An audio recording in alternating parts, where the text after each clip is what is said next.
자, 여러분, 오늘은 칼빈주의, 우리 지금 나누고 있는 칼빈주의, 요 책이죠.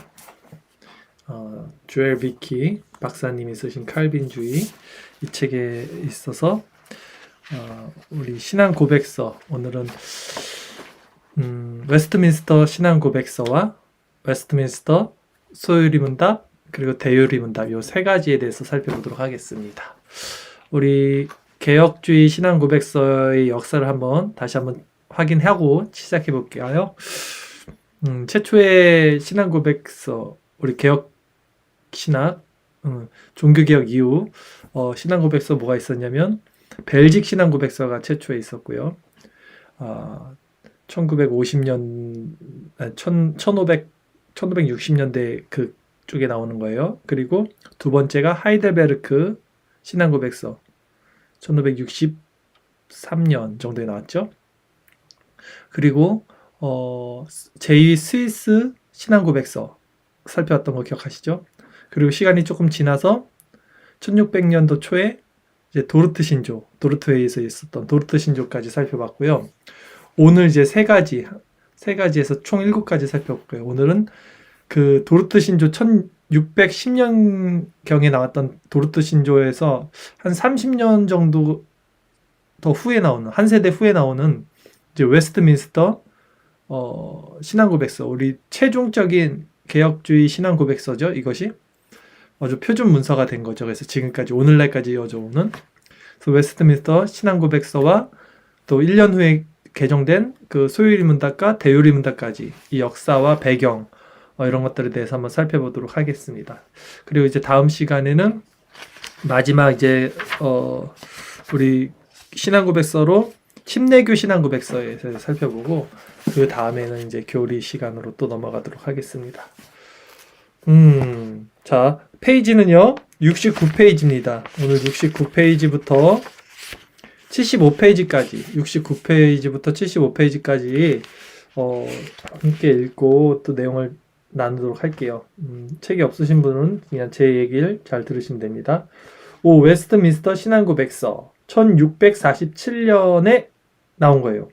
이게 1647년에 나왔지만 이것을 만드는데 시간이 거의 한 4년에서 5년 걸렸어요. 4년에서 5년 동안 많은 회의를 한 다음에 나온 것이 이 웨스트민스터 신앙 고백서라는 거 기억해 주시고요. 우리 도르트 신조도 거의 7개월 동안 거의 한 달에 20번 넘게 모여서 71명 이상의 그 신학자들이 만든 거잖아요.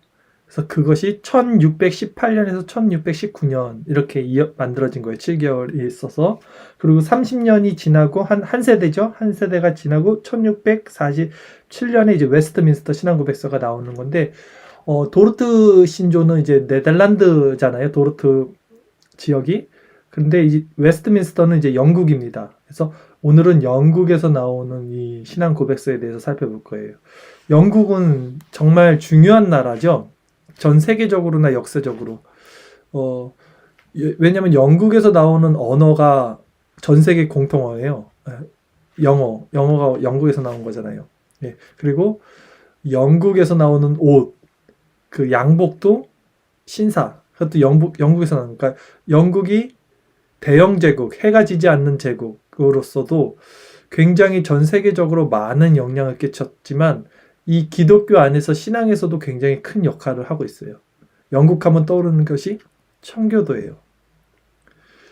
존 낙스라는 스코틀랜드 사람입니다.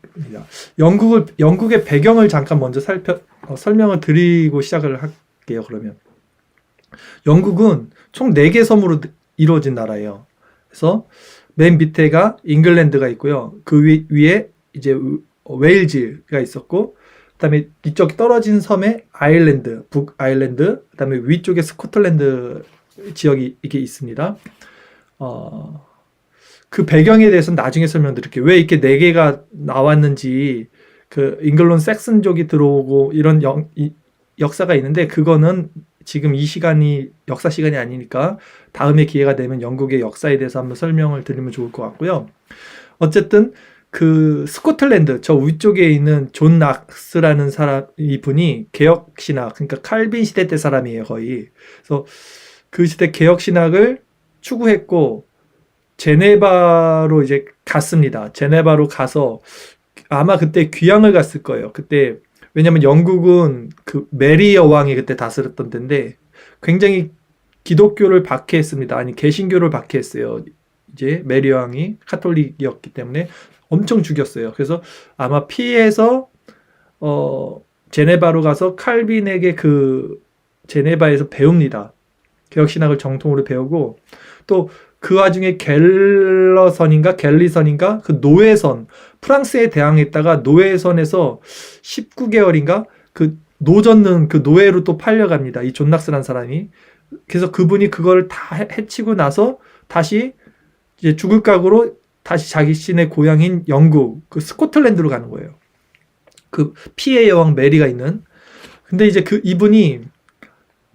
이분의 무덤에도 그 비석에 뭐라고 써 있냐면 사람의 얼굴을 두려워하지 않았던 자 여기 잠들다. 그러니까 이분은 사람을 두려워하지 않아요. 그래서 개혁신학을 그냥 막 전한 거예요 가서. 그래서 이분의 설교를 들어보면 처음에는 이분이 구부정하게 설교를 한대요.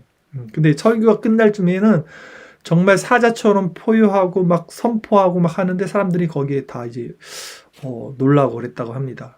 어쨌든 이런 분인데 이분의 그 진리를 전하는 그 열정이 결국은 스코틀랜드를 개신교로 바꿔요. 국교를 바꿔요. 예. 그래서 메리 여왕도 처형이 되고 스코틀랜드가 이제 개신교가 됩니다. 이 말씀 왜 드렸냐면 스코틀랜드와 또 있던 잉글랜드. 그래서 스코틀랜드는 당시 이게 4개 나라잖아요. 영국이. 스코틀랜드는 칼빈주의를 되게 많이 따랐어요. 칼빈주의. 예. 왜냐하면 존 낙스가 제네바에서 칼빈 사상을 갖고 왔으니까. 근데 이쪽에 있던 북아일랜드는 아직도 섬이에요. 이 아일랜드가 따로 또 이렇게 떨어져 있었기 때문에 그 지역에 있는 영국인들은 이제 성공회, 국교회죠. 당시 그 영국의 국교는 성공회였어요. 그러니까 기독교 반, 개신교 반, 그 다음에 카톨릭 반 섞은 그걸 많이 따랐고 밑에 있던 잉글랜드는 그때 잉글랜드 안에서 청교도 사상들이 많이 나왔어요. 그러니까 잉글랜드와 스코틀랜드는 굉장히 개혁주의적인 신학 노선을 갖고 있어서 둘이 이렇게 친합니다. 친할 수밖에 없는 구조로 이제 가죠. 어쨌든 영국에 대해서 오늘 그 영국에서 나오는 웨스트민스터 신앙고백서를 만든 것도 이제 5년 동안 만들었잖아요. 4, 5년 동안. 바로 이 스코틀랜드와 또 잉글랜드가 거의 둘이 이제 만나서 어떤 그 작성을 했다는 걸 말씀드린 겁니다. 자, 한번 책을 읽어볼까요? 웨스트민스터 종교회의에서 신학자들이 작성한 웨스트민스터 신앙고백서는 의심할 여지 없이 종교개혁 이후 기독교회의 가장 영향력 있는 문서 가운데 하나이다. 그렇죠? 이 웨스트민스터가 결국은 영국에서 이제 핍박을 받은 그 청교도들이 이제 저희 미국으로 지금 신대륙이죠. 미국으로 떠났고 그 미국에서 언덕 위에 집을 짓고 신앙생활을 하던 그분들의 선교사가 우리나라로 온 거예요. 그래가지고 우리나라도 이 웨스트민스터 신앙고백서를 우리나라 장로교 헌법에 명시를 해놓은 거예요. 우리는 여기에 신앙의 기초를 둔다고. 예. 이 족보가 그렇게 되는 겁니다. 웨스트민스터 신앙고백서는 상세하게 설명된 17세기 개혁주의 신학의 강해서로서 냉정한 문장을 사용함으로써 이 신앙고백서가 작성될 당시의 소란스러운 정치적 배경을 가리고 있다. 요거에 대해서 잠시 설명을 드려야 될 것 같아요. 17세기는 어느 시대냐면 1600년도는요. 이제 1500년도부터 루터와 칼빈이 개혁 신학을 이제 뿌리를 내렸잖아요. 그리고 1600년도 100년은요. 이 개혁 신학이 전 유럽으로 퍼져가서 전 유럽이 다 개혁 신학으로 아주 그냥 전성기를 누리고 있던 때가 바로 17세기예요. 1600년도. 그래서 개혁파 정통주의라는 말을 써요. 이 17세기 신학자들을. 1600년도 그 100년 사이를 개혁파 정통주의라고 하는데 뭐냐면 개혁파는 아시잖아요. 개혁파가 정통이다. 그러니까 이걸 정통으로 만들자. 이 운동이 일어난 거죠. 쉽게 해서. 개혁주의를 기독교 정통으로 만들려는 그 시대가 17세기였어요. 그래서 그 신학자들을 개혁파 정통주의라고 불렀고 그 개혁파 정통주의에서 그 개혁신학의 주축이 됐던 게 바로 이 웨스트민스터 신앙고백서를 주축한 영국이란 말이에요. 그래서 그 영국 그 네 나라 안에 청교도가 있었던 거예요. 그러니까 청교도를 이 개혁신앙과 분리시켜서 설명할 수가 없어요. 이 17세기 개혁파 정통주의 안에 청교도가 있었다. 이렇게 볼 수 있습니다. 제 말뿐만이 아니라 모든 신학 박사님들이 이렇게 말을 해요. 고신대 교수님도 이렇게 말씀하시고 어쨌든 이 말씀 왜 드리냐면 자꾸 이 청교도를 회중파 독립교회 그 한 부분이거든요. 그거는 이제 올리버 크로멜이라는 사람으로서 이제 시작된 그러니까 개혁파 정통주의 안에서 칼빈주의 청교도들도 있었고 분명히 회중파 독립 청교도들도 있었는데 이런 전체적인 내용을 잘 모르면 이것을 되게 쉽게 말할 수가 없는 상황입니다. 이 당시 시대 배경이 참 그래요. 어쨌든 한번 이 소란스러웠던 시대가 왜 소란스러웠냐면 지금 이 1600년도가 소란스러운 정치적 배경을 가리고 있다. 이 말씀은 영국이 이때 시민혁명이라는 게 처음 일어납니다. 시민혁명. 그러니까 그전에는 왕이 다 다스리는 나라였는데 처음으로 시민들이 들고 일어나서 왕을 처형한 사건이 영국에서 일어나요. 그러니까 그때 찰스 1세 왕이 그 올리버 크로멜이라는 그 군인이었죠. 군인. 그 사람이 청교도였어요. 청교도. 근데 그 사람이 이제 회중파 그 공회를 이끌었는데 그러니까 국왕이 있고 공회가 있는데 이 찰스 1세가 공회를 막 자기 마음대로 했어요. 근데 이 공회에 의회죠, 의회. 의회에 있는 사람들이 다수가 청교도인이었어요. 그리고 거기에서 아주 큰 힘을 내고 있는 게 올리버 크로멜이었는데 이게 시민혁명이 최초로 일어나요. 세계 최초로 그래갖고. 그래서 그 의회에서 청교도들이 주축이 돼갖고 이 국왕, 왕을 처형시킨 거예요. 올리버 크로멜이. 그리고 그 크로멜이 이제 거의 왕이 된 거죠. 네. 그래서 그때 크로멜이 정치를 잘했으면 아마 청교도 국가가 됐을 거예요. 청교도가 지금보다 훨씬 더 많이 뻗쳐나갔을 텐데 크로멜이 제대로 정치를 못하고 또 후에 죽게 되죠. 아쉬운 부분이 있는데 어쨌든 당시 시대상에 그렇게 전쟁, 시민혁명 이런 게 있던 시대였어요. 그러니까 찰스 1세가 그 전의 왕이 누구냐면 아버지가 제임스 1세예요. 제임스 1세 왕인데 이제 그 전의 왕은 엘리자베스예요. 엘리자베스 여왕은 굉장히 유명해서 되게 정치를 잘했어요. 의회랑도 사이 좋게 지내고 그래서 영국에서 정말로 엘리자베스 하면 최고의 여왕으로 쳐주는데 이 엘리자베스 여왕이 처녀로 죽어요. 결혼을 안 했단 말이죠. 그러니까 후임이 없는 거예요. 그래서 제임스 1세가 이제 다른 족보인데 왕이 됐고 그때부터 이 사람이 이 의회를 이제 탄압하는데 그 아들인 찰스 1세에 와서는 더 탄압을 하는 거예요. 개신교들도. 그러다 보니까 결국은 올리버 크로멜이 주축이 된 의회에서 청교도 혁명이라고도 하고 시민혁명이라고도 하는 게 일어났다. 이제 이런 시대 배경이 있었던 거예요. 당시 영국의 17세기에 이게 복잡한 시대 배경이 있었어요. 그때 나온 게 이 웨스트민스터 신앙 고백서라는 거예요. 왜 그렇게 나왔는지 또 한번 읽어보겠습니다.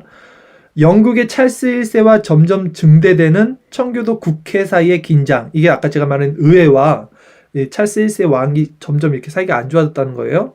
사이의 긴장이 수년간 지속된 이후에 1643년에 웨스트민스터 총회가 회합되었다. 죄송합니다. 찰스 왕이 표명한 바람과는 박학다식한 윌리엄 트위셀을 의장으로 하여 회합된 총회의 비전은 찰스 왕의 치세 기간 동안 믿음과 행위가 완전히 일치하도록 하는 것이었다. 믿음과 행위가 일치되도록 하는 것이었다. 그러니까 결국은 우리 개신교가 목소리를 냈다 이 얘기예요.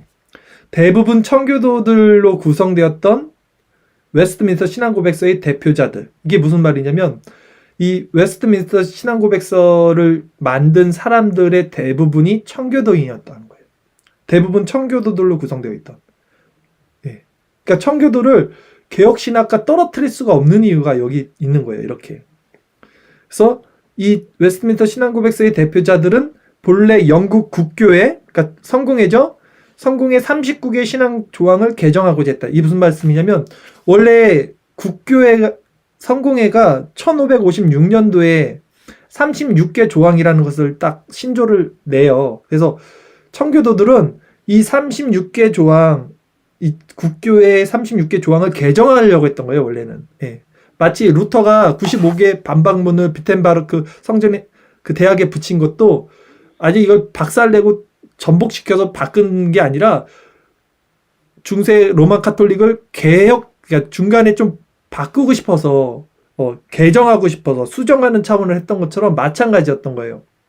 원래 청교도들도 이 39개 신앙조항, 영국 국교의 그 조항을 개정하고자 했던 건데, 그러나 1643년 의회와 스코틀랜드 언약도들 사이에 맺어진 엄숙 동맹에 서명함으로써, 이게 무슨 말이냐면 지금 여기서 일어나는 건 잉글랜드 밑에 지방에서 일어나는 일인데, 이 당시 저 스코틀랜드 사람들, 칼빈주의 엄청 따랐던 사람들이랑 1643년에 이 스코틀랜드 언약도들 사이에 맺어진 엄숙 동맹이 일어나요. 그래서 서명을 합니다. 그럼으로써 이들은 영국 국교회를 스코틀랜드 장로교회의 교리와 실천에 합의시키기 위하여 신학적이고도 교회적인 신앙 고백을 구성하는 특별하고도 엄밀한 사명을 발전시켰다. 말이 참 어려운데요. 오늘 좀 내용도 어려워요. 쉽게 얘기해서 원래는 36개 그 조항만 바꾸려고 하다가 그냥 저 스코틀랜드와 잉글랜드가 합작해서 그냥 국교에 다 몰아내고 웨스트민스터 신앙 고백서를 만들었다. 이 얘기예요. 네. 그 얘기입니다. 그래서 이게 1643년에 딱 스코틀랜드와 잉글랜드, 그 아일랜드는 어차피 국교회 쪽이었어요. 그래서 나머지 웨일즈랑 이렇게 다 섞어갖고 한 4년에서 5년 동안 만들어서 이게 웨스트민스터 신앙고백서가 이루어진 겁니다. 자, 계속 읽어드릴게요. 모든 실제적인 면에서 이 스코틀랜드 대표자들은 웨스트민스터 종교회의 토론과 논쟁 기간 동안 헨리 7세, 당시 국왕이었어요.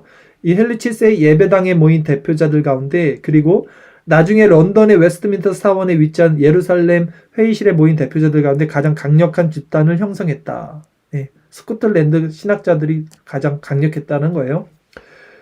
다소 차이가 있지만 그들의 대부분은 장로교 신학을 따르는 사람들이었다. 그렇죠?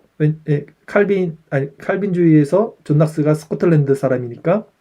그런데 때때로 감독주의자들과 독립교회파들도 참석했는데 이 웨스트민스터 신앙 고백할 때 그들이 참석했다는 거예요. 특히 독립교회파 토마스 굿윈, 이분 유명합니다. 토마스 굿윈, 청교도 신학자. 이 독립교회파는 스코틀랜드 대표자들의 분통 터지게 하기도 했다. 예, 정치 색깔이 안 맞아요. 그러니까 스코틀랜드는 어쨌든 그 장로교 기준의 정치였는데 이 독립파, 회종파라고 하죠. 이 독립교회는 이제 민주 정치를 하는 거예요. 민주 정치. 예, 예. 그래서 좀 안 맞았던 부분이 있겠죠. 총회는 다양한 문서들을 만들기 위하여 총회 의원의 회원들로 하여금 오후까지 연구하게 하였고, 다음날 아침에 총회 석상에서 그 연구 주제들에 대해 충분히 토의했다. 또한 예배와 금식과 같은 정기 모임들도 있었다. 약간의 논쟁도 있었지만 웨스트민스터 종교회의의 신학자들은 세계에 산지한 모든 장로교회들을 교훈하고 지도하는 일에 심오한 영향을 끼쳤던 교회 역사상 참으로 전무후무한 기념비적인 문서를 만들어냈다. 이것이 뭐예요? 웨스트민스터 신앙고백서라는 거예요. 그리고 이 웨스트민스터 신앙고백서는 소유리 문답과 함께 장로교에 관하여 칼빈의 기독교 강요보다 훨씬 더 심오한 영향을 끼쳤다고 합니다. 웨스트민스터 신앙고백서는요, 언약신학에 대해 중요한 견해를 제시합니다. 언약신학 아시죠? 청교도 신학에서 가장 중요한 핵심이 언약신학이에요. 그리고 이 영적 힘은 매우 언약적이다. 총 33장으로 구성이 됐어요. 이 웨스트민스터 신앙고백서는. 그래서 신적인 지식의 근원인 성경에서 시작되는 전체 기독교 교리를 다루고 있습니다. 계속해서 웨스트민스터 신앙고백서는 상당한 분량을 할애하여 하나님과 그분의 계획과 창조 섭리, 타락의 문제를 다루며, 그러니까 하나님 주권, 하나님 중심에 대한 내용을 굉장히 많이 다루고 있다는 거예요. 우리 개혁주의, 우리 장로교에서 가장 핵심이 또 하나님의 주권 사상이기 때문에 그렇다는 거죠. 그리고 은혜 언약은 십자가죠. 예수 그리스도의 구속 사역, 그리스도의 사역, 구속의 적용 문제를 다룬다. 그러니까 개혁주의도 그렇고 청교도도 그렇고 신학의 가장 중요한 핵심 두 가지가 언약사상과 구속사적 관점이에요. 그러니까 언약으로 성경을 풀고 예수 그리스도의 십자가로 풀고 이 두 가지 맥을 웨스트민스터가 그대로 담고 있다고 하는 것입니다. 한편 웨스트민스터 신앙고백서는 상당 부분 스콜라주의적 문서라는 비판도 받았다. 이 스콜라주의는요, 사실은 그리스 때부터 이어진 건데 중세 이후의 스콜라주의는 좀 달라요. 저도 많이 공부한 건 아니지만 스콜라주의는 쉽게 얘기해서 이성적이고 논리적인 학문이거든요. 근데 그러니까 개혁주의가 시작됐던 1500, 1600, 1700년도가 이 시대적으로도 굉장히 발달된 그 계몽주의 시대랑 붙어 있잖아요. 그래서 세상 철학의 사조인 스콜라주의, 이성주의의 그런 어떤 문법, 형식을 가져왔다는 거예요. 우리 개혁 신학자들. 왜냐하면 글을 써야 되는데 이 글의 포맷 자체가 세상 문화에 있던 포맷을 갖고 와야 되잖아요. 그 당시 포맷이었던 이성주의의 발달로 있던 스콜라주의적 걸 갖고 왔다고 비판을 받았다는 거예요. 근데 스콜라주의를 가져오지 않은 신학자는 없어요. 칼빈도 스콜라주의적인 것을 어느 정도는 가져왔다 이렇게 말할 수 있거든요. 그래서 이 스콜라주의적 문서라는 비판도 받았습니다. 이 문서에는 이 웨스트민스터 신앙고백서 교회론과 성례 그리고 마지막 종말에 관한 문제뿐만 아니라 계명과 자유 등의 다양한 주제에 대한 섬세한 견해가 담겨 있습니다. 웨스트민스터 신앙고백서는 대부분 잘 훈련된 훌륭한 신학자들에 의해 작성된 것이면서도 심원한 목회와 설교 경험을 지닌 사람들의 영향력을 잘 반영하고 있습니다. 따라서 웨스트민스터 신앙고백서는 하나님의 백성에게 필요한 정통적인 개혁주의 신학을 매우 잘 표현한 신앙고백서라고 할 수 있습니다. 그래서 표준 문서로 오늘날까지 받아들이게 된 것입니다. 이렇게 끝났는데 정리하자면 웨스트민스터 신앙고백서는 영국에서 시작된 거고 아까 쭉 살펴봤듯이 영국 안에 있던 청교도 신학과 또 칼빈의 개혁주의 신학 이 같은 포맷이었어요.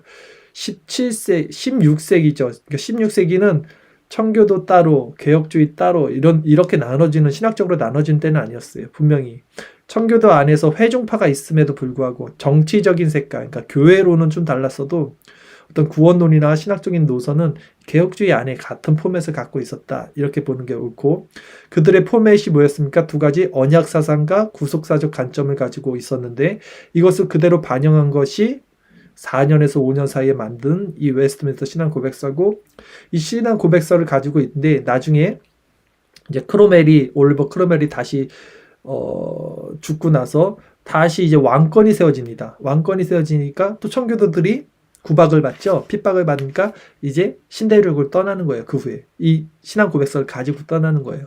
그래서 미국으로 가서 거기서 다시 한국으로 가져오는 거예요. 그래서 한국 장로교가 세워지는 역사가 됐다. 여기까지 간단하게 이해하면 되겠습니다. 두 번째 웨스트민스터 소유리 문답이에요. 소유리 문답은 1648년에 개정이 됐습니다. 1647년에 웨스트민스터 신앙고백서가 제정이 됐고 1년이 지나서 이제 소유리 문답이 제정이 됐는데 소유리 문답이 사실 우리들에게는 가장 낯익어요. 소유리 문답 1문 아시죠? 인간의 제일 되는 목적이 무엇입니까? 인간이 살아가는 이유, 목적이 무엇입니까? 답, 하나님을 영화롭게 하고 그분을 영원토록 기뻐하는 것. 이거 많이 외웠죠? 이게 이제 소요리 문답의 문답인데요. 이제 이 내용에 대해서 살펴보겠습니다. 웨스트민스터 종교회의는 두 가지 요리 문답을 만들어냈습니다. 이 가운데 소요리 문답 있고요. 대요리 문답이 있어요. 근데 이 소요리 문답은 107개의 질문으로 되어 있어요. 담답식으로. 이 소요리 문답의 형식은 대체적으로 웨스트민스터 신앙고백서를 따르면서도 그 신학적 정의는 좀 더 간결하고도 단순하였다. 그래서 당시 아이들을 가리키는 용도로 이것을 많이 사용했습니다. 소요리 문답에서는 첫 번째 문답의 훌륭함이 가장 널리 알려져 있다. 제가 아까 말씀드렸던 사람이 제일 되는 목적은 무엇입니까? 사람이 제일 되는 목적은 하나님을 영화롭게 하고 영원토록 그분을 즐거워하는 것이다. 이거예요. 그런데 사실은 우리가 여기는 이건 잘 아는데 정말 중요한 걸 몰라요. 이 소요리 문답 그 다음에 나오는 내용인데, 그러니까 사람의 제일 되는 본분은 하나님을 기뻐하고 그분을 영원토록 기뻐하고 그분을 영화롭게 한다는 거. 이거 딱 알아요. 근데 그러면 우리가 어떻게 하나님을 영화롭게 하고 우리가 어떻게 하나님을 기쁘시게 할 수 있는가? 여기까지 나가야 되잖아요. 그 내용이 있어요. 그리고 이 첫 번째 문답보다는 상대적으로 덜 알려지긴 했지만 동일하게 중요한 특징이 있다. 바로 소요리 문답에서는 사람이 제일 되는 그 목적이 하나님의 말씀과 뜻을 따를 때 성취될 것임을 강조한다는 것입니다. 이거예요. 사람이 제일 되는 목적이 하나님을 영화롭게 하는 것, 그분을 영원토록 기뻐할 수 있는 것이 우리가 어떻게 가능하냐면 하나님의 말씀, 즉 성경을 따를 때에 성취될 거라는 것을 강조하고 있어요. 이 소요리 문답은. 그러니까 하나님의 말씀을 따르고 말씀에 순종하고 말씀에 기준하는 것이 하나님을 영화롭게 하고 하나님을 기쁘시게 한다는 것입니다. 여러분. 그래서 주의 깊고도 상세한 십계명 주의가 이어집니다. 십계명 주의가 이 소요리 문답에 쫙 이어져요. 그렇다고 소요리 문답이 실제적이거나 전조적인 율법주의를 가르치는 것은 아니다. 그러니까 율법주의를 가르치는 게 아니다라는 얘기예요. 쉽게 얘기하면. 웨스트민스터 종교회의 신학자들은 이러한 강조점이 그리스도인의 삶의 본질적인 교훈이 된다는 것을 잘 인식하고 있었다. 그들에게 하나님의 뜻을 아는 지식은 하늘에 계신 하나님께서 성경에 계시하신 것처럼 성령의 능력을 통하여 그리스도를 위하는 삶을 아낌없이 살기 위한 것이다. 아멘. 하나님을 아는 지식이 필요합니다. 하나님을 아는 지식이 있어야 우리가 하나님을 영화롭게 하는데, 하나님을 기쁘게 하는데, 하나님을 아는 지식은 하늘에 계신 하나님께서 성경에 계시했다 그랬어요. 성경에 계시했다. 그리고 그것은 성령의 능력을 통해서 우리가 알게 되고, 그걸 알게 된 사람들은 그리스도를 위하는 삶으로 아낌없이 살게 된다는 거예요. 네. 주를 위해 살고 주를 위해 죽게 된다. 이것이 인간의 본분이고 가장 기쁜 것이고 하나님께 영광된 삶이다. 이거죠.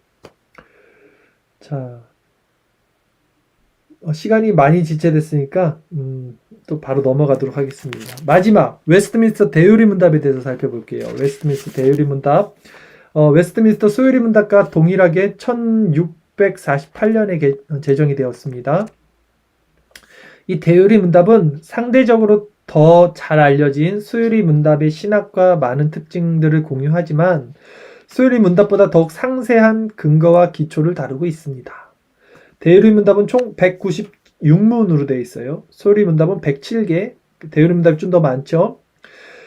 많은 답변들이 100단어 이상의 여러 문장으로 구성되어 있습니다. 제가 이제 대요리 문답을 살펴보고 소요리 문답도 봤는데, 소요리 문답은 단답형이에요. 굉장히 문제도 짧고 답도 짧은 반면, 대요리 문답은 문제도 길고 답도 엄청 길어요. 그래서 100문장 있죠? 100단어 이상의 여러 문장으로 구성되어 있대요. 그래서 소요리 문답은 외우기 쉬운데 대요리 문답은 외우기가 어렵다. 예. 여기 써 있어요. 대요리 문답은 외우기가 쉽지 않지만 문답 형태를 갖춘 가르침의 자료라는 면에서 가치가 있습니다. 필립 샤프라는 분이요. 대요리 문답이 당시 대륙에 일반적으로 퍼져 있던 개혁주의 정통의 문답식 설교를 증진시키기 위한 것으로 보인다는 견해를 밝혔습니다. 했어요. 이러한 목적이 구체적으로 입증되지 않았고 또 그럴 것 같지 않지만 대요리 문답이 교리적 주제들에 관한 설교의 지침서가 되는 것은 사실입니다. 교리적 주제들에 대한 설교의 지침서가 된다. 대의문답은 그러한 설교에서 반드시 진술되어야 할 핵심 요소들과 쟁점들이 무엇인지를 판별해 줍니다. 내용을 길게 썼으니까, 장황하게 썼으니까 설교에 더 많은 유익을 줬다 이 얘기예요. 처음 5개의 질문은 뭐냐면 하나님이 누구신지, 우리가 하나님을 어떻게 알 수 있는지. 어떻게 알 수 있어요? 말씀과 성령으로. 네, 그렇죠? 그 다음에 하나님께서 무엇을 요구하시는지에 대해서 다루고 있습니다. 하나님 무엇을 요구하냐면 성경이 가르치는 것을 따르라는 것을 요구하고 있어요. 제가 이거를 대요리 문답을 보고 지금 답을 써놓은 거거든요, 사실. 그러니까 이 처음 5개 질문이 하나님은 누구신지에 대해서 나와 있고, 두 번째가 우리가 하나님을 어떻게 알 수 있는가 했을 때 답이 요약하자면 성경 말씀을 통해서, 성령을 통해서 알 수 있다, 하나님을. 네. 성경 말씀을 성령께서 우리를 풀어주셔야지만 우리가 하나님에 대한 바른 지식이 생긴다는 거죠. 예. 그리고 제6문에서 90문은 하나님에 관하여 무엇을 믿어야 하는지에 대해 가르침이, 무엇을 믿어야 하는지. 예. 나머지 91문에서 196문은 그리스도의 삶의 의무에 대한 설명을 합니다. 수요일의 문답과 마찬가지로 대요리 문답은 그리스도인의 순종을 강조하면서 그리스도 안에 있는 하나님의 은혜의 완전한 이해를 함께 제시합니다. 웨스트민스터 종교회의의 신학자들은 하나님의 말씀을 날마다 일상의 실제적인 상황에 적용시키기 위하여 잘 구성된 지침을 제공하는 것입니다. 그러니까 이 말씀이, 교리가 우리 실생활에 적용이 되는 것이 제일 중요해요. 예. 그거에 힘썼다는 거예요. 단지 몇몇 사람들만이 대요리 문답을 암기할 수 있는 능력을 지니고 있겠지만 이것은 모든 그리스도인의 생각과 삶을 위해 가치 있는 지침서입니다. 로버트 가프리는 다음과 같이 논평합니다. 로버트 가프리가 지금도 살아있는 분 같은데 이분이 이제 웨스트민스터 신학교 총장입니다. 총장. 다음과 같이 논평한다. 17세기 청교도들 지금 1600년 쭉 살펴보았잖아요. 영국 청교도들은 가장 사력 있고 경건하며 기독교회 역사상 가장 심오한 성경의 학생들이었다. 가장 심오한 성경의 학생들은 맞아요. 확실합니다. 그들은 성경을 정말 깊이 팠어요. 예. 그리고 그걸 적용시켰죠. 웨스트민스터 표준 문서는 그들의 이러한 노력의 요약과 추출물과 같다라고 하는 거예요. 아까 말씀드렸듯이 웨스트민스터 회의할 때 모였던 그 대부분이 청교도인들이었다는 거 기억하십시오. 이 7개의 살아있는 신앙고백서들 우리 지금 쭉 살펴봤습니다. 처음부터 벨직 신앙고백서, 하이델베르그 신앙고백서, 제이 스위스 신앙고백서, 그 다음에 도르트 신조, 그리고 오늘 살펴본 웨스트민스터 신앙고백서, 웨스트민스터 수요리 문답, 웨스트민스터 대요리 문답, 이 7가지가 개혁 신학의 총 어떤 표준 문서, 신앙 고백서라고 봅니다. 이 7개의 살아있는 신앙 고백서들은 최근에 주석이 달린 개혁주의 교리서들의 문헌들과 함께 서로 대조되어 한 권의 책으로 출간되었다고 합니다. 그러므로 누구도 16세기, 17세기 칼빈주의 신학의 비범한 통일성을 부인할 수 없을 것입니다. 이게 무슨 말이냐면 이게 끝인데 통일성이 있다는 거예요. 결국은 16세기, 17세기 칼빈주의, 모든 칼빈으로부터 시작한, 칼빈이 아니죠. 사실은 사도부터 교부부터 시작했던 이 한 줄기의 맥은 이 16세기, 17세기 지금 우리가 여태까지 배웠던 7개의 신앙 고백서들이 다 하나예요. 하나. 다른 말을 하고 있는 게 아니에요. 다 하나의 신앙을 나누고 있는 것입니다. 하나님의 주권과 인간의 죄성, 하나님의 언약과 그리스도의 구속, 이런 줄기가 있어요. 딱 이 포맷으로 하나의 이야기를 하고 있다. 이렇게 해서 오늘 7가지 교리, 우리 개혁신학 교리들을 전체적으로 훑어봤고요. 여러분 오늘은 웨스트민스터 신앙고백서를 우리가 살펴보면서 사실 제가 최근에 이제 영상을 하나 올렸는데 이제 어떤 청교도 준비교리에 대한 반론하는 영상을 올렸는데 저는 그 청교도 준비교리를 그 전에 한 3, 4년 전에 한 번 더 영상 올린 게 있어요. 사실. 근데 그 영상을 보면 또 아시다시피 저는 완전한 청교도주의자는 아니에요. 청교도주의를 표방합니다. 네. 그러나 저는 개혁신앙 안에 있는 청교도를 표방하고 더 큰 맥에서는 개혁신앙을 추구하는 자예요.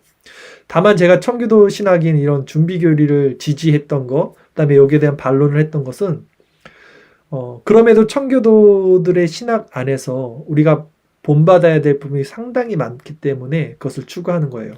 물론 청교도 안에 있는 어떤 정치적인, 회중파적인 또 이런 것들은 우리 장로교회와 또 배치될 수가 있음에도 불구하고 그 안에 공통적으로 같이 가지고 갔던 그런 역사와 신학적인 노선들은 우리가 잘 나눌 수 있어야 되는 지혜가 또 필요하다고 생각을 하고 있습니다. 그러니까 결론적으로 말씀을 드리면 우리는 이즘을 따라가는 건 절대 아닙니다.